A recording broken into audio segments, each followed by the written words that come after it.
like from Chile, like from my. So 7 days. Kanachai. Numit tarit ni Buddhagi, man have second Buddhagi, Magi Mong Moto. Numit tarit ni se. Lepagamule, Hippagamule, Pama, Adamaito, Lavinica, what is it? So, the life from there. 7 days, numit tarit ni Mong, my Mong Moto tarit, Honale. Inside. You to wait for them? Yeah. This is one big one. This one like World Heritage. This is belong to the Guinness Book, belong to the UNESCO. Oh. This is oldest Buddha, oldest temple.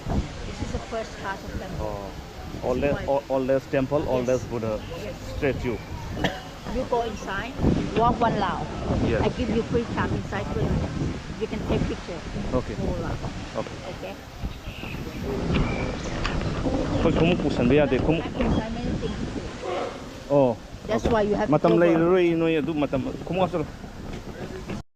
Akoy lam dadi kano sang bada kumuk mangnai ko thola ga. Ado mi lam gidi kumuk se isana pa salo kong mo fa tong mo do mi gi aruba anan ba mande sida tahan bi gano mo thoda hai bi ko. Kumuk mang roi. Akoy dum dadi kumuk man bagi ha pk se mai sa sa on ba do. Ado all roi. Ado mafam se guys in ai se mafam yang kuina le kanu minute ahum le ro sim lung da phatlaw na photo video nei nang do to ro to pi lo tho na in su bra asi yang ayo nami na singo adong ni pot sai mang mo khop do tik pocket do ko ko lo pa ko do ke no to bi ke no hai wa isana section jo moina dai ta lo roi na hai ko tau ni hai be tau hai be wa na te ko ba ja le ko ba na sao ko sina kwai biggest na hai ko Guinness Book of World Records yaw e na hai xin quay sau lại ở Chrome này có, đi sau này hay có xin là sang một số 46 meter long này hay có, 36 meter high này hay có, giá thì in sau hay ta, cái xin là tăng thu nó thô lỗ, top up riêng cái đó cái áo đi hay đấy, Okay. sẽ mai mà quốc luôn đó, được cái năng photo năm mươi kg đó na phát long na, nín đi. Lâu xin đi con lâu lắm lên sẽ bị ghét với thơ con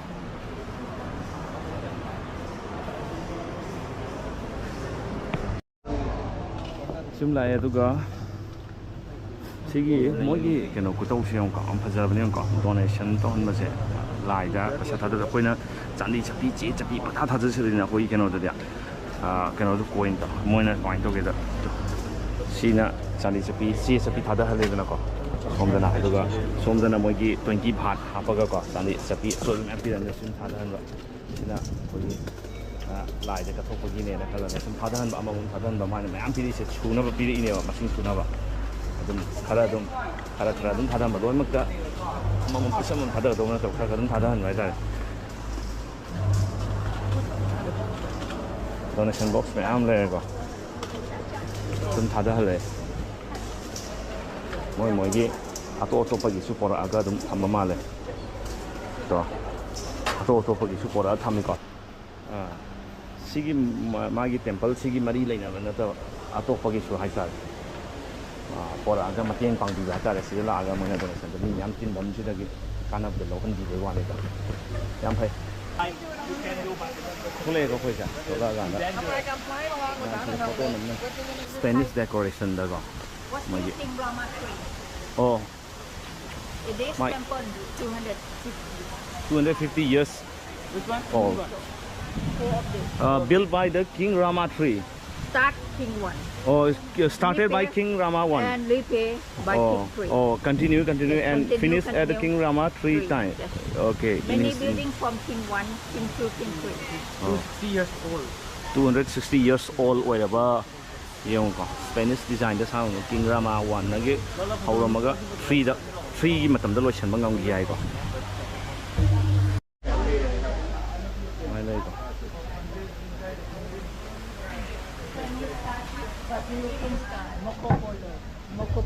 Mokoporo. Yeah. This is a Chinese statue, but European style. Oh, in Europe. This is warrior king. Sila ko na sa ko na ubo do. Present from China. Present China. Sila ko. School masa. Sabani na patana sabani na wadi wari ko. Forest of University of Ma si dress ko hong su ba. Si dress ko be. Thai massage of Thai massage. Oh. Start it here. Thai massage sidagi hogdokini hai ko. School massage. Oh. Massage ki school ne hai ko. You can take it. Moi Thai gi massage. To sidagi hogdokini ne hai. Oh, to. Sida house ma gi picture में उल्ले से तो लोग मत को photo को मैं तो के को थाई मसाज का मायने हो गई नो मोय मरों दी इवनिंग नो कोई ना दिस सादी हाई दी का मरों फोटो में जिधर गी से सिताई का उन ताप में माने से सिधे थाई मसाज सिधे हो गई में मैं हम सीखी दम का जम स्पेशल हो ना जम सर्च तो भी होगा इंटरनेट ता से हम फजे को ना साइके कोई ना उबदुनी को चलो Wait a minute. Let me mention. Yeah. And then you get tips later. Okay. Mayan tabi roko.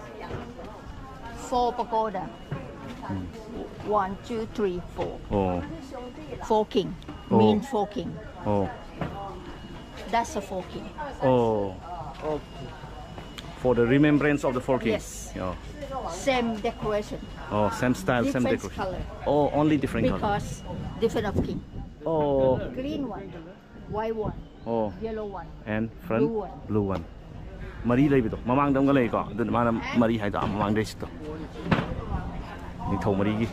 Sile photo hana nam si. Samjalo la. Koi sang e ko. Manung sang ga. Siang ko. Zap mana hai sigi ahumak se color khata ne khanai do ma sa hai gi do. Ni thau mari gi dabang ta kubam sa bane ko.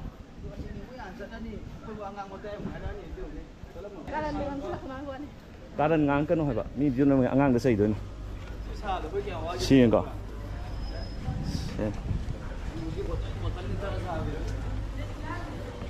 Si asigi se ma kwai faw bun fa ne ko sigi kano se ma se mana sa gi ne hai ji yu boda boda ga mana matam du mana sahi sani ko humfu gi mang matam du mana la ga back to the future do machu silam ba machu silam me hai ga moina sa matam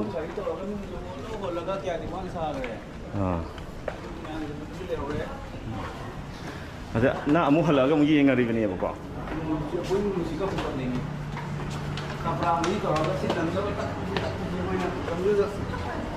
Jangan Jangan mi lagi sen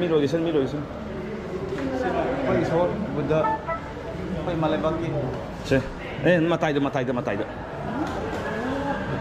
1 2 3 đó nang sang xong lọc se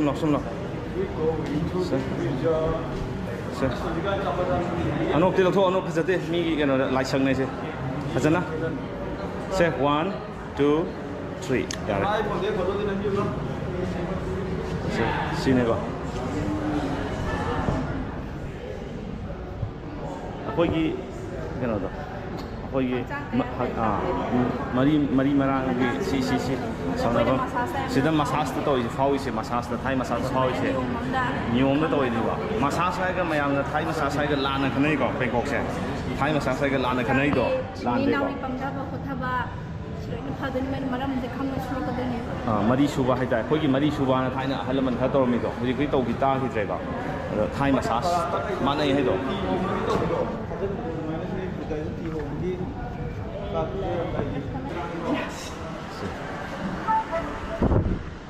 mục thô lê khơi xí thô lê xong là thô của tôi mà lê xí thô là xí đó cái nấm sang phong đi lấy không có lộc thô cái phải tăng đi giềng cái đó ra đi sang chân rồi cái à khơi xí mà phong mong chắc cái đó bỏ đây khơi là shopping cái đó mà tầm khơi pio nó mà hay ba rồi phung baro bục khơi thà bi là cái hay mà sang rồi thì nó mong nó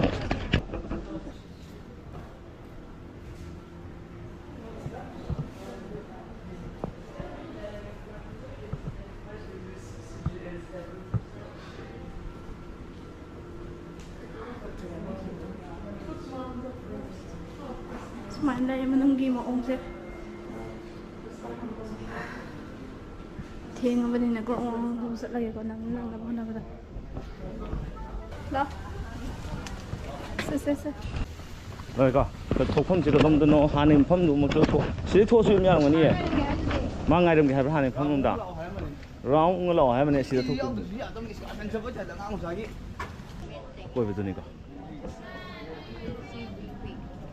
You see here outside. You Okay. see another inside main chapel. 오케이 시도 상어가 시 만ung다 레이가 부자기 라이프 만 거 우드래 Not much.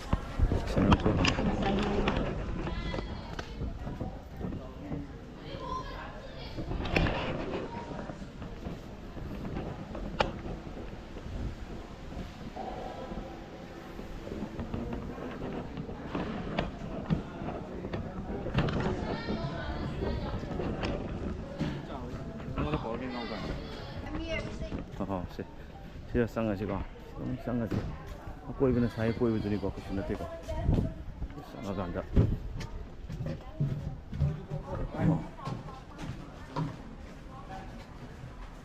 스마일레. 뭐냐? 마옹 맴세.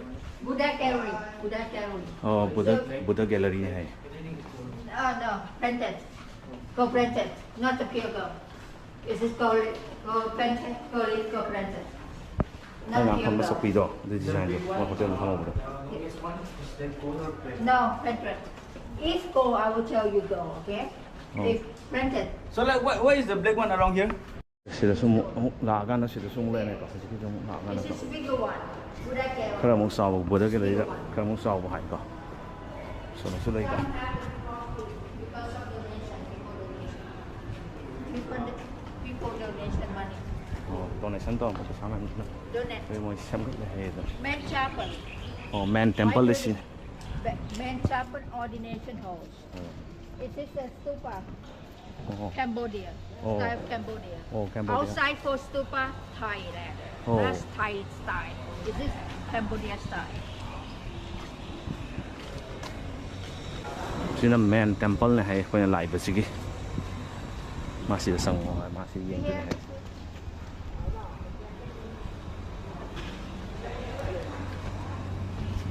Look, you see. 좀 잉잉 러 할래 거. 사기들은 우래 거. 사기만 잉들 로인 레 또 사기. 어왕도.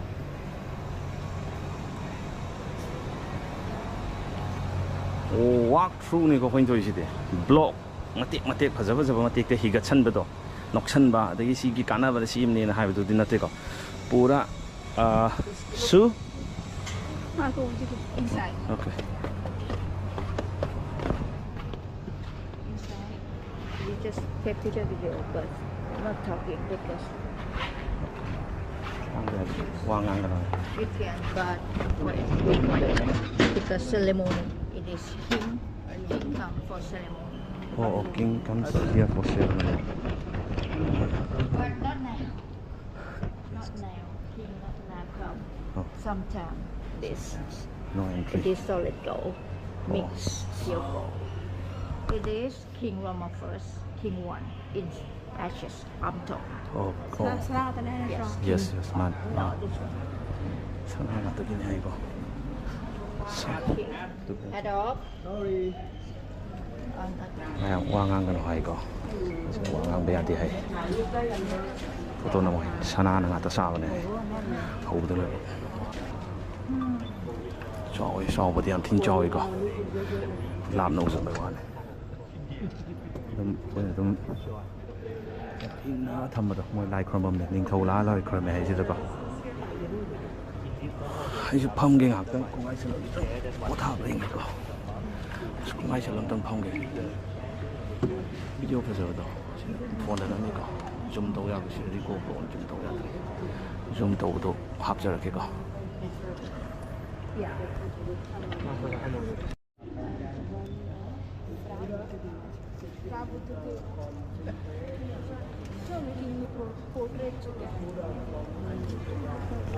Only Buddha they speak.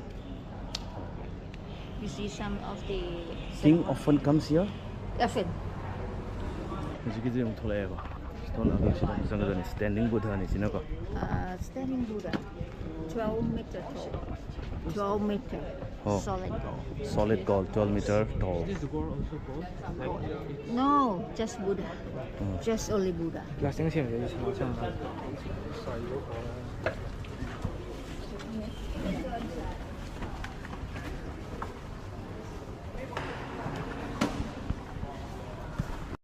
again. Good luck. Oh, plus You try to test again, or you can jump. si đầu vậy sánh cái Buddha gini ko. Si thang pi ke. Ano pa kung we? Si pa si thang ke san thang ke si ke mo đầu vậy chỉ sẵn là gini. Sai thing cái. Ai làm? Qua yêu dengan si di ko. Thu được nào?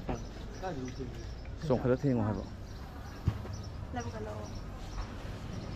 Daw ya hero. Sige, sana mo chubi si. Namoy mo si nang rin na ko. 1, 2, 3 ông tăng tăng. 2, 3. Say ha na pe. Daw ya ni. Now you see all these things here. Oh. Have to go to the next one, to Okay. the Golden Buddha Temple. Pure gold, 5.5 ton. So Oh. white gold. Yes. Tan. That's way too much. Yes, that's very one of the Guinness Book World Record.